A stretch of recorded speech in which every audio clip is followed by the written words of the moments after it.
Hey everybody, and welcome back to my channel. For the first card in my first ever fall card series, I wanted to share with you this really fun and easy shaker card using the Thanks a Latte set.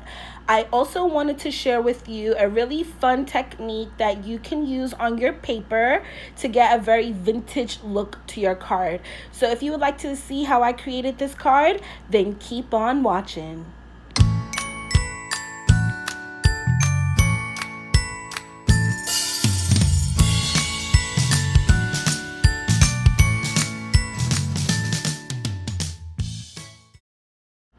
I'm going to start this card by having all my cardstock prepared.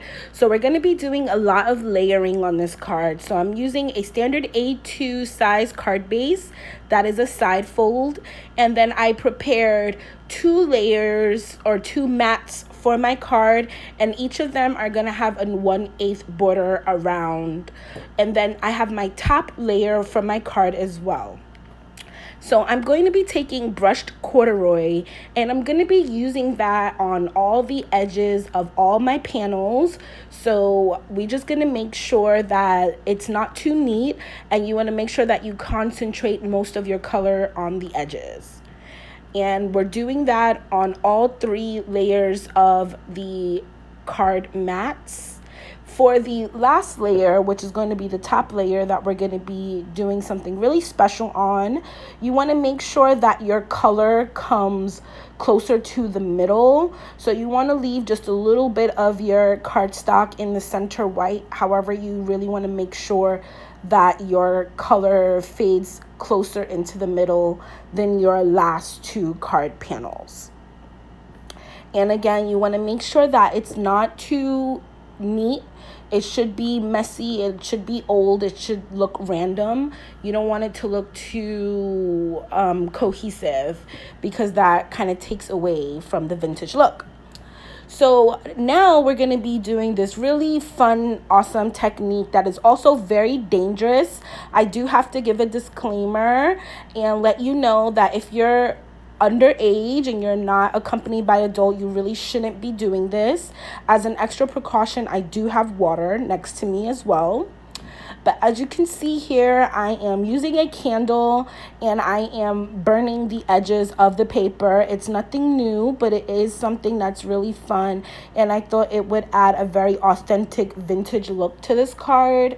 But like I said, it's very dangerous. I don't want anybody to burn their house down. So make sure that you have water next to you and that you're being extra cautious when you're doing that with your fingers, because I was putting the little embers out with my fingers. Of course, I did wet them before I touched it. So next we're going to be taking these really fun embossing dies. So they don't cut out the paper. However, they do stitch their design into the paper. And the first one that I have is like this little like swirl. It looks almost like the smoke or steam coming out of a cup of coffee. So we're going to put that on top of our coffee cup. And then we're also going to be using this really fun starburst looking one. And we're going to use that to kind of sit the coffee cup on top of. So here I have my coffee cup that I already stamped, colored, and cut out from cardstock. And I'm using that to position those 2 embossing dies on the paper, just so that I can make sure I get this spacing correct. And I'm going to run that through my Cuddle Bug. And as you can see, it leaves a very beautiful stitched embossing detail into the paper, which I absolutely love, and it just makes the card so much more special. Those tiny little details, which I am a stickler for. I love it. It's so like professional looking as well. So next we're going to be taking that coffee cup and we're going to treat that as its own independent shaker card. So I have this really small rectangle that fits perfectly on the coffee cup, and I'm going to run that through my die cutter. And you want to make sure that you save the inside of that square, because that's going to be the background of our shaker. So I have my plastic window, which is just from a piece of plastic packaging, and I'm going to be using some Tombow to glue that down. making sure to only use a very little bit. I'm barely squeezing the bottle. And we're gonna put that on the back of our coffee cup. I created really thin strips of foam tape by using my 1-inch foam tape on some release paper and cutting them into really thin strips. I wish I cut them just a little thinner because you can see the foam on the front, on the bottom of my coffee cup, but it really doesn't look that bad, so I didn't mind it. I am using little micro pearls on the inside of my shaker, so I'm making sure to use my anti-static powder tool so that none of them get stuck to the edges of the shaker because they're really small. I'm using a bronze, a gold, and a teal. The teal is mostly just for some contrast on the inside of the coffee cup, and I thought it would just look really cute. I'm now taking the back piece that's going to close up my shaker, and I just created this by fussy cutting a shape similar to the bottom of my coffee cup, and I'm using that same blue teal color to color it in just so that in case my square is not lined up perfectly, you don't see any of the white background paper on the shaker card. And I am making sure to use a very little bit of glue as well because I don't want any of my micro pearls to stick to the background of the shaker. Next, I'm going to be peeling up my release paper from my shaker well, and I'm going to be placing down that background of the shaker card, making sure to line it up as close to the bottom as I can. Just because my bottom was what I used as reference for the shape of this. So I wanted to line up perfectly with the little rectangle. So I'm just being very careful here. And then I'm also pushing down on that foam tape really firmly because I don't want any of these little baby micro pearls to escape. They're very small. Now I'm going to be layering all of my panels.